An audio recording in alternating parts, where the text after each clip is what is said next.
Hello student, good morning. देखिए, हमारे जो टॉपिक चल रहे हैं लास्ट क्लास में जो डिस्कस किया वो फोटोसिंथेसिस का।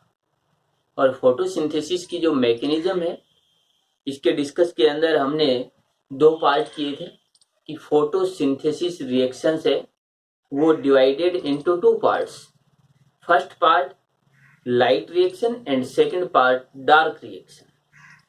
लाइट रिएक्शन की जो मैकेनिज्म है वो कंप्लीटली हमने की। तो उस लाइट रिएक्शन की मैकेनिज्म के अंदर हमें लास्ट में जो एंड प्रोडक्ट जो प्राप्त हुए थे वो एंड प्रोडक्ट हमें NaDPHH+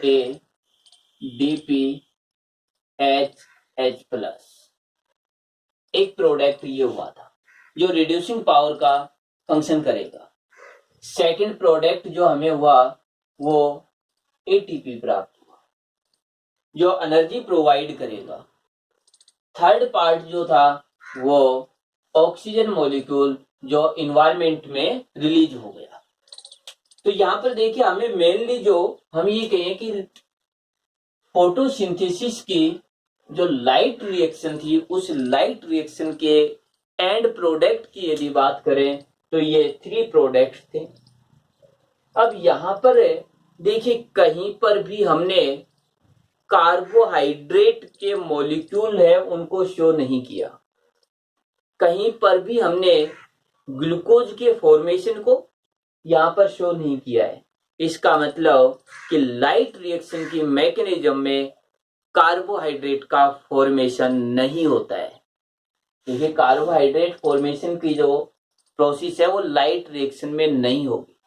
लाइट रिएक्शन में ओनली वाटर मॉलिक्यूल्स है उसका फोटोलाइसिस होता है। वाटर मॉलिक्यूल्स है उसका ब्रेकडाउन होता है, ETS होता है, जिससे कि हमें ये प्रोडक्ट प्रोड्यूस होते हैं।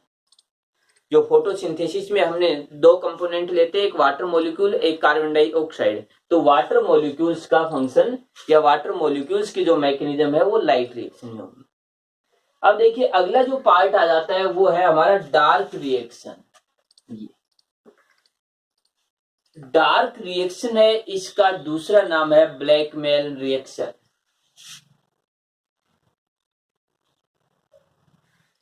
ब्लैकमेल रिएक्शन, इसको ब्लैकमेल रिएक्शन कहें या फिर कहें इसको डार्क रिएक्शन। अब ये जो रिएक्शन है इस रिएक्शन में कार्बोहाइड्रेट का सिंथेसिस होगा, CO2 को यूज लिया जाएगा, यानी CO2 है, इस CO2 को कन्वर्ट किया जाएगा ग्लूकोज में। इसमें ये रिएक्शन होगी इस डार्क रिएक्शन। तो हम ये कहें कि हमारी जो रिएक्शन होगी उसमें CO2 को यूज में लेते हुए एक ग्लूकोज या कार्बोहाइड्रेट मॉलिक्यूल्स का सिंथेसिस करेंगे डार्क रिएक्शन में। अब यहां पर जब ये ग्लूकोज का सिंथेसिस होगा तो देखिए, ग्लूकोज के अंदर कार्बन हाइड्रोजन ऑक्सीजन ये 3 मॉलिक्यूल्स हैं। 3 जो एटम्स रहेंगे, कार्बन रहेगा, हाइड्रोजन रहेगा और यदि हम बात करें तो ऑक्सीजन एलिमेंट्स रहेंगे। इनमें से देखिए, कार्बन और ऑक्सीजन तो इधर CO2 से प्रोवाइड हो गए, लेकिन हाइड्रोजन मॉलिक्यूल इसके पास नहीं है। तो हाइड्रोजन मॉलिक्यूल्स हमारे यहां से आएंगे, NaDPHH+ यहां पर हाइड्रोजन प्रोवाइड करेगा। अब जब कार्बन डाइऑक्साइड के 6 मॉलिक्यूल लेंगे, यहां पर जब ये 6 मॉलिक्यूल हम ले रहे हैं तो इसका मतलब है कि इनको अटैच करने के लिए, इनको बाइंड करने के लिए हमें एनर्जी की रिक्वायरमेंट होगी। और वो जो एनर्जी है वो किसी भी बायोलॉजिकल रिएक्शन में एनर्जी ATP से, तो बाइंड करने के लिए जो एनर्जी होगी वो ATP प्रोवाइड करेगा। तो अब देखिए यहां पर कि हम ये कहें कि ये जो डार्क रिएक्शन होगी, इस डार्क रिएक्शन के लिए हमें CO2, हमें ATP, NaDPH2 की रिक्वायरमेंट होती है। तो ये प्रोडक्ट तो मिलेगा इन्वायरमेंट से, और ये जो पार्ट है ये पार्ट हमें कहां से प्राप्त हुए? तो ये पार्ट हुए लाइट रिएक्शन से। लाइट रिएक्शन से। लाइट रिएक्शन से हमें ये प्राप्त हो गई थी। तो हम ये कहें कि लाइट रिएक्शन का जो प्रोडक्ट है डार्क रिएक्शन में सबस्ट्रेट की तरह वर्क करेगा। तो अब हम ये देखेंगे कि किस तरीके से ये ग्लूकोज है ये कैसे कार्बोहाइड्रेट में चेंज होता है। और अब हम ये देखें कि जो ग्लूकोज से बनने या कहें कि CO2 का कार्बोहाइड्रेट में चेंज होना ये 3 टाइप से चेंज होता है और इसको बोला जाता है CO2 फिक्सेशन। देखिए, कार्बन डाइऑक्साइड का किसी भी मॉलिक्यूल्स में या किसी भी जो मटेरियल रहता है उसमें चेंज हो जाना। तो देखिए, कार्बोहाइड्रेट जो मॉलिक्यूल है ये अदर मॉलिक्यूल्स में या कंपाउंड में चेंज हो रहे हैं। तो जब ये किसी अदर कंपाउंड में चेंज होते हैं तब इसे कहा जाता है फिक्सेशन। देखिए, कोई भी मॉलिक्यूल यदि अदर कंपाउंड में चेंज हो रहा है तब हम उसे फिक्सेशन बोलते हैं। जैसे नाइट्रोजन नाइट्रेट में हुआ, CO2 ग्लूकोज में हुआ, तो हम उसे क्या कहेंगे? Nitrogen fixation. इसको क्या कहेंगे? CO2 fixation, carbon dioxide fixation. तो यहां पर जो CO2 है वो ग्लूकोज में कन्वर्ट होगा, तो इसको हम ये भी कह सकते हैं डार्क रिएक्शन, इसको हम ब्लैकमैन रिएक्शन, या फिर इसको कहें CO2 फिक्सेशन। तो हम इसको ये कहेंगे कि ये जो पार्ट है डार्क रिएक्शन, या फिर इसी को हम कहें CO2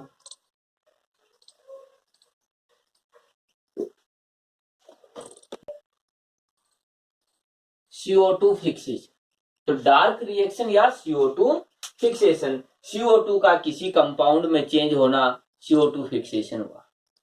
अब यहां पर जो CO2 फिक्सेशन होता है, यदि इसकी बात करें तो ये भी देखिए, CO2 फिक्सेशन की यदि बात करेंगे तो ये भी 3 टाइप से होगा। तो CO2 फिक्सेशन की यदि बात करें तो first C3 cycle, second C4 cycle, third CAM। तो देखिए इसके बाद कि नाइट्रोजन फिक्सेशन की जो प्रोसेस होगी वो 3 टाइप से होगी। C3 साइकिल, या कहें इसको Calvin Benson cycle. Second C4 cycle, इसको कहते हैं Hatch and Slack cycle. CAM crassulacean acid metabolism. तो ये 3 टाइप से CO2 फिक्सेशन होगा, या कहें कि कार्बन डाइऑक्साइड जो है वो कार्बन डाइऑक्साइड इन 3 टाइप से एक ऑर्गेनिक कंपोनेंट में, या कहें कि एक कार्बोहाइड्रेट का सिंथेसिस करेगा। तो हमारे सिलेबस में ये तीनों स्टेप हैं, और ये तीनों स्टेप हैं। अब इनको देखिए कि यहां पर जो हम करेंगे वो डार्क रिएक्शन का पार्ट है, CO2 फिक्सेशन का ही।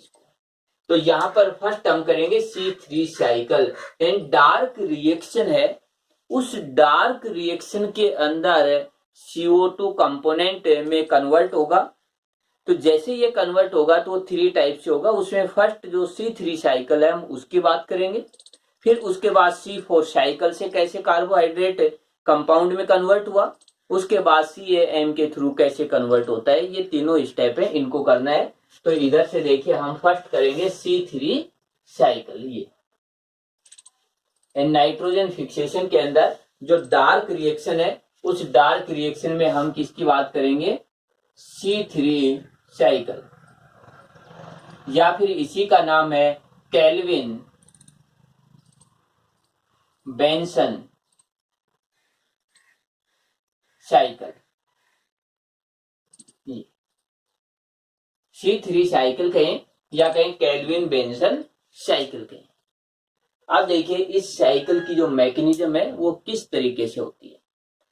जैसे ही देखिए कि लाइट रिएक्शन के प्रोडक्ट बनेंगे, इन्वायरमेंट से CO2 आएगी प्लांट में, तो प्लांट के अंदर यहां पर ध्यान देना कि ये जो डार्क रिएक्शन होगी ये कहां पर होगी? स्ट्रोमा।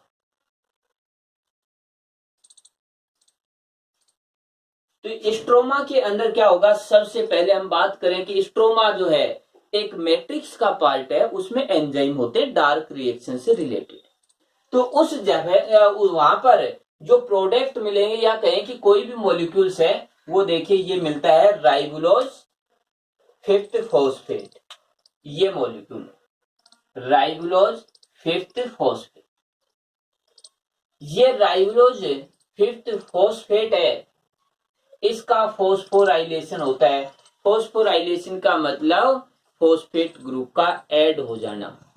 तो यहां पर ये मॉलिक्यूल्स है, ये मॉलिक्यूल्स के अंदर फॉस्फोराइलेशन की मैकेनिज्म, और इससे बन जाएगा राइबोलोज 1,5 डाइफॉस्फेट।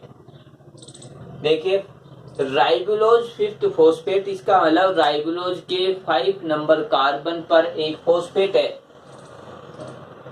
इससे फॉस्फोराइलेशन होगा। फॉस्फोराइलेशन की मैकेनिज्म की यदि बात करें तो देखिए एटीपी और यहां पर एडीपी में कन्वर्ट हो जाएगा एडीपी, और यहां से जो फॉस्फेट होता है वो फॉस्फेट यहां एंट्री करता है, मेन रूप से इसके साथ ऐड होता है। एडिनोसिन ट्राइफॉस्फेट या 3 फॉस्फेट मॉलिक्यूल है, एडिनोसिन डाइफॉस्फेट या 2 फॉस्फेट मॉलिक्यूल है। तो एक फॉस्फेट मॉलिक्यूल से राइबोलोज 5th फॉस्फेट के पास चला जाता है। तो जैसे एक जाएगा तो डाई में कन्वर्ट होगा, ये होगा राइबोलोज 1,5 डाइफॉस्फेट है। ये आने वाला 1 नंबर कार्बन पर जुड़ा और ये 5 नंबर पर फॉस्फेट था, तो 2 फॉस्फेट हो गए। देखिए इस स्टेप की बात की हमने, अब इस स्टेप को थोड़ा सा जो हमारी मैकेनिज्म हो गया उसके अकॉर्डिंग देखते हैं कि हम ये कहें राइबोलोज 5th फॉस्फेट है। इस मॉलिक्यूल की बात करें तो यह मॉलिक्यूल जो है वो 5 कार्बन का मॉलिक्यूल है, ये मॉलिक्यूल भी 5 कार्बन का है, लेकिन हमारी रिएक्शन में ये जो पार्ट है ये 6 मॉलिक्यूल एक साथ इन्वॉल्व होते हैं, क्योंकि इसके एक मॉलिक्यूल के साथ एक CO2 मॉलिक्यूल ऐड होता है। देखिए इसके एक मॉलिक्यूल रहेगा तो CO2 का भी एक मॉलिक्यूल ऐड होगा। तो एक अगला स्टेप देखते हैं, उसके बाद देखिए ये 6 कैसे लिखेंगे। अगले स्टेप में राइबोलोज 1,5 बाई जो डाइफॉस्फेट है इसका कार्बोक्सिलीकरण होता है। कार्बोक्सिलीकरण का देखिए हमने एंजाइम में किया कि कार्बोक्सिलीकरण फॉस्फोराइलेशन, यानी जो रिएक्शन है वही जो कंपाउंड यूज में लेंगे, जैसे कार्बोक्सिलीकरण CO2 का जुड़ना, फॉस्फोराइलेशन फॉस्फेट का जुड़ना, तो कार्बोक्सिलीकरण की रिएक्शन होगी यहां पर। और यदि इसकी बात करें तो हम ये कहेंगे कि इस जगह पर CO2 ऐड हो जाएगी, CO2 molecule. Carbon dioxide राइबोलोज 1,5 biphosphate से कार्बोक्सिलेशन की मैकेनिज्म के द्वारा 3 फॉस्फोग्लिसरिक एसिड में कन्वर्ट हो जाता है। अब यहां पर इसको समझिए कि इस रिएक्शन को यहां से फिर से देखते हैं कि हम ये कहें कि जो फोटोसिंथेसिस की मैकेनिज्म है उस मैकेनिज्म में 6 CO2 प्लस 6 H2O लिखते हैं। तो CO2 के कितने मॉलिक्यूल इन्वॉल्व होंगे और ये बनाएंगे C6H12O6 प्लस O। यदि हम इसको देखें तो ये देखिए 6 मॉलिक्यूल है, तब ग्लूकोज का एक मॉलिक्यूल बनेगा, ये 6 मॉलिक्यूल, ये 1 मॉलिक्यूल। तो हम ये कहें कि यहां पर एक राइबोलोज 1,5 डाइफॉस्फेट है, एक CO2 मॉलिक्यूल से ऐड होता है। हमें CO2 मॉलिक्यूल है वो 6 मॉलिक्यूल्स इस रिएक्शन में भाग ले रहे हैं। तो इसका मतलब हम क्या करें यहां पर कि ये जो CO2 मॉलिक्यूल है इसको हम ये कहें 6 मॉलिक्यूल। यदि ये 6 मॉलिक्यूल होंगे तो ये भी 6 मॉलिक्यूल ही होने चाहिए। कितने होंगे? 6 मॉलिक्यूल। और यदि ये 6 मॉलिक्यूल हैं तो ये भी 6 मॉलिक्यूल ही रहेंगे। अब देखिए कि 6 मॉलिक्यूल राइबोलोज 5th फॉस्फेट के फॉस्फोराइलेशन से रिएक्शन करेंगे तो एक मॉलिक्यूल से एक एटीपी करेगा। इसका मतलब हमारी इस रिएक्शन में 6 एटीपी भाग लेंगे और 6 एडीपी बनेंगे। यहां पर ये 6 मॉलिक्यूल बन गए। इसके बाद कार्बोक्सिलेशन की रिएक्शन के अंदर 6 CO2 यहां पर आएंगे तो एक के साथ एक ऐड हो जाएगा। इसमें देखिए कार्बन 5 है, इसमें भी 5 ही है। यदि हम इसकी बात करें तो इसमें CO2 में एक कार्बन होता है। तो यहां पर देखिए 5 कार्बन ये और एक कार्बन ये, टोटली कितने हो जाएंगे 6 कार्बन। ये 6 कार्बन का जो मॉलिक्यूल है, देखिए मैं यहां पर फिर से बता रहा हूं कि राइबुलोज बाइफॉस्फेट है, इसके अंदर है 5 कार्बन प्लस CO2, इसमें एक कार्बन। टोटली यदि कार्बन की बात करें तो 6 कार्बन हो गई। लेकिन ये 6 कार्बन का एक मॉलिक्यूल स्टेबल नहीं होता है, अनस्टेबल होता है, तुरंत टूट जाता है। 6 कार्बन का तुरंत टूट जाता है। 3 कार्बन के 2 मॉलिक्यूल बन जाएंगे, 3 कार्बन और 3 कार्बन। देखिए 6 कार्बन का है तो ये टूट गया, 3 कार्बन का एक हो गया, 3 कार्बन का एक हो गया। और ये 3 फॉस्फोग्लिसरैल्डिहाइड है, इसमें 3 कार्बन होंगे। अब यहां पर देखिए एक मॉलिक्यूल से ये 2 मॉलिक्यूल्स का फॉर्मेशन हुआ, तो हम यहाँ 6 मॉलिक्यूल को लेकर रिएक्शन करवा रहे हैं। इसका मतलब ये यहां पर कितने मॉलिक्यूल हो जाएंगे, ये मॉलिक्यूल हो जाएंगे 12 मॉलिक्यूल। 12 कैसे हुए कि हम 6 को लेकर के रिएक्शन करवा रहे हैं। तो यहां पर एक मॉलिक्यूल 2 मॉलिक्यूल्स में टूटेगा तो यहां पर 12 मॉलिक्यूल्स का फॉर्मेशन होगा और यहां बन जाएगा 3 फॉस्फोग्लिसरिक एसिड। देखिए इसको शॉर्ट के अंदर 3PGA ये भी लिखा जाता है, 3 फॉस्फोग्लिसरिक एसिड, इसका फॉर्मेशन हुआ। अब इसके बाद देखिए कि ये जो है ये 12 मॉलिक्यूल्स हैं। इसके बाद फिर अगला स्टेप फॉस्फोराइलेशन। तो जो फॉस्फोराइलेशन का मतलब हुआ फॉस्फेट का ऐड होना। फिर वही रिएक्शन, फॉस्फेट को ऐड कौन करेगा, उसी तरीके से एटीपी एडीपी। लेकिन अब ये 12 मॉलिक्यूल है, एक सिंगल मॉलिक्यूल से एक एटीपी जुड़ेगा तो 12 मॉलिक्यूल के लिए 12 एटीपी 12 एडीपी बनेंगे इस तरीके से। तो 12 एटीपी यहां पर इन्वॉल्व हो गए और यहां पर बन जाता है 1,3-डाइफॉस्फोग्लिसरिक एसिड। देखिए यहां पर क्या बनेगा 1,3-डाइफॉस्फोग्लिसरिक एसिड, डाइफॉस्फोग्लिसरिक एसिड 1,3-डाइफॉस्फोग्लिसरिक एसिड। इसके कितने मॉलिक्यूल रहेंगे, वही 12 मॉलिक्यूल। इसके बाद अगले स्टेप में होता है रिडक्शन। रिडक्शन का मतलब होगा कि या तो यहां से ऑक्सीजन निकले या यहां पर हाइड्रोजन ऐड हो। तो यहां पर देखिए होता है कि हाइड्रोजन ऐड होती है। किस तरीके से होती है कि जो हमने ये कहा था कि जो लाइट रिएक्शन में NADPH+ का फॉर्मेशन हुआ था, ये अपने हाइड्रोजन इधर देगा और देने के बाद NADP में कन्वर्ट हो जाएगा। हाइड्रोजन है वो इधर चलेंगे, हाइड्रोजन जैसे 1,3-डाइफॉस्फोग्लिसरिक एसिड से जुड़ेंगे, रिडक्शन की रिएक्शन होगी और इससे 3 फॉस्फोग्लिसरैल्डिहाइड 3PGAL का फॉर्मेशन होगा। कितने मॉलिक्यूल रहेंगे, वही 12 मॉलिक्यूल हैं, उनसे रिएक्शन चल। तो इस तरीके से ये होगा। अब देखिए यहां पर 12 मॉलिक्यूल 3 फॉस्फोग्लिसरैल्डिहाइड के हैं। ये मॉलिक्यूल से 2 पार्ट में डिवाइड होंगे। 2 पार्ट में कैसे, एक तरफ तो हम ये कहें कि 10 मॉलिक्यूल हैं, 10 मॉलिक्यूल जो हैं वो किसके रहेंगे 3PGAL, इसके 10 मॉलिक्यूल, 10 मॉलिक्यूल। दूसरी तरफ 3 PgAl के 2 मॉलिक्यूल इस तरीके, यानी 10 जो 12 मॉलिक्यूल थे वो 2 पार्ट्स में डिवाइड हुए, एक तरफ 10 मॉलिक्यूल, दूसरी तरफ 2 मॉलिक्यूल्स। अब ये जो 2 मॉलिक्यूल्स जो 3-फॉस्फोग्लिसरॉल्डिहाइड के हैं, ये मॉलिक्यूल से हम बात करें तो ये मॉलिक्यूल से आगे ग्लाइकोलाइटिक रिवर्सन की रिएक्शन करेंगे। इसकी बात करें तो इससे ग्लाइकोलाइटिक, देखिए ग्लाइकोलाइटिक रिवर्सन की रिएक्शन होगी, जिससे ग्लूकोज का फॉर्मेशन होगा। ग्लूकोज से सुक्रोज बनेगा, यानी ग्लूकोज और फ्रक्टोज के मॉलिक्यूल्स हैं वो ऐड होकर के सुक्रोज बनाएंगे।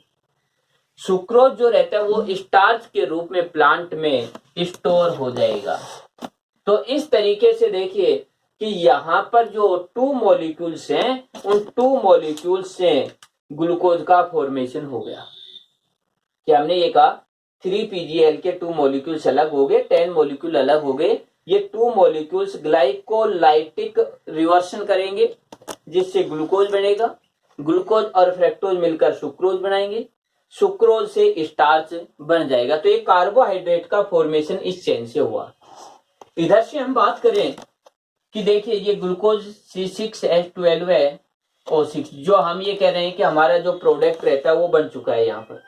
अब ये जो 10 मॉलिक्यूल्स हैं, ये 10 मॉलिक्यूल्स 5th जाइलुलोज फॉस्फेट के मॉलिक्यूल्स में कन्वर्ट होंगे और 5th राइबोज फॉस्फेट के मॉलिक्यूल में। ये 4 मॉलिक्यूल है और ये 2 मॉलिक्यूल है। इस तरीके टोटली 6 मॉलिक्यूल हुए। ये जो है देखिए इसमें कार्बन जो है वो 5 है, इसमें भी कार्बन 5 है, कि इसके 10 मॉलिक्यूल हैं, वो 10 मॉलिक्यूल्स हैं वो कन्वर्ट हो जाते हैं 5th जाइलुलोज फॉस्फेट और राइबोज फॉस्फेट में। देखिए एक मॉलिक्यूल में 3 कार्बन है, कितने हैं 3 कार्बन है। 10 मॉलिक्यूल में टोटल कितने हो जाएंगे 30 कार्बन हो जाएंगे इस 10 मॉलिक्यूल में। इस एक मॉलिक्यूल में 5 कार्बन है तो 4 मॉलिक्यूल्स है, इसका मतलब 20 कार्बन, 20 कार्बन इधर। एक में 5 कार्बन है, 2 मॉलिक्यूल है, इसका मतलब 10 कार्बन इधर, तो 10 इधर और 20 इधर से, यानी इधर 10 कार्बन और इधर 20 कार्बन, टोटली 30 कार्बन हो जाते हैं। तो कार्बन की जो नंबरिंग है वो भी बिल्कुल एडिट है, सही है इसकी, कि वही 30 यहाँ पर है, 30 यहाँ पर है। इसके बाद देखिए कि ये जो पार्ट है, इन पार्टों से ये दोनों मिलकर के ये बनाते हैं। यदि हम बात करें कि ये दोनों मॉलिक्यूल्स मिलकर के ये बनाएंगे रीजनरेशन ऑफ राइबोलोज बाइफॉस्फेट, कि जो राइबोलोज बाइफॉस्फेट है वो फिर से बन जाता है और ये राइबोलोज बाइफॉस्फेट का रीजनरेशन होगा और फिर यही रिएक्शन ऐसे फिर से वही राइबोलोज 5th फॉस्फेट, इसके बाद राइबोलोज बाइफॉस्फेट फिर से बन जाएगा और फिर ये रिएक्शन रिपीट होने लग जाएगी। तो हम ये कहेंगे रिएक्शन एक साइक्लिक फॉर्म में थी, इसीलिए इसके लिए साइकिल शब्द यूज में लिया गया। इसके बाद देखिए इसकी खोज जो है केल्विन बेंसन ने की, इसीलिए इसको केल्विन बेंसन साइकिल भी कहा गया। इसमें जो फर्स्ट CO2 जुड़ने के बाद जो फर्स्ट जो स्टेबल जो कंपोनेंट बन रहा है वो 3-फॉस्फोग्लिसरिक एसिड बन रहा है, इसीलिए इसको हम ये कहें कि जो 3PgAl साइकिल भी PGA साइकिल भी बोलते हैं इसको, या C3 साइकिल बोलते हैं, क्योंकि इसमें कार्बन कितने हैं 3, इसीलिए नाम दिया C3 साइकिल। तो इस तरीके से ये पार्ट हुआ कि जिसके अंदर हम ये कहें कि ये रिएक्शन बार बार रिपीट होगी। अब हमारे पास यदि हम बात करें तो 2 चीजें हैं। एक पार्ट तो ये है कि ये किस तरीके से ग्लाइकोलाइटिक उत्क्रमण होता है, रिवर्सन होता है, और दूसरा पार्ट ये है कि ये कैसे बनता है। ये 2 रिएक्शन अलग से और बचती हैं। तो यहाँ पर देखिए इस समय जो कार्बन यूज में लिया गया, नॉर्मल कार्बन जो रहता है कार्बन 12 है इन्वायरमेंट में, लेकिन ये कार्बन 14 को यूज में लेकर के CO2 बनाई और उसके बाद इस रिएक्शन की स्टडी की गई थी। तो जो कार्बन का आइसोटोप है कार्बन 14 है उसको यूज में लेते हुए ये रिएक्शन की गई थी। तो इस तरीके से हमारा ये जो पार्ट है जैसे डार्क रिएक्शन का, इसमें ये साइकिल है, इसके बाद हमारी ये दो रिएक्शंस हैं, इनको और देखेंगे कि ये रिएक्शन किस तरीके से हो रही है। तो यहाँ पर देखिए ग्लाइकोलाइटिक जो रिवर्सन है, यदि इसकी बात करें तो ये जो रिएक्शन होती है बिल्कुल ग्लाइकोलाइसिस से ठीक अपोजिट होगी। ग्लाइकोलाइसिस के अंदर ग्लूकोज जो रहता है ये ग्लूकोज 3PgAl में टूटता है, यहाँ पर उल्टा है 3PgAl जो है वो ग्लूकोज में कन्वर्ट होता है। तो ये रहेगा कि रिवर्स रिएक्शन हो रही है, इसीलिए इसको जो रिवर्सन बोल रहे हैं ग्लाइकोलाइटिक, ग्लाइकोलाइसिस से अपोजिट है इसलिए ग्लाइकोलाइटिक रिवर्सन हो जाता है। तो अब ये जो पार्ट है इनको देखिए,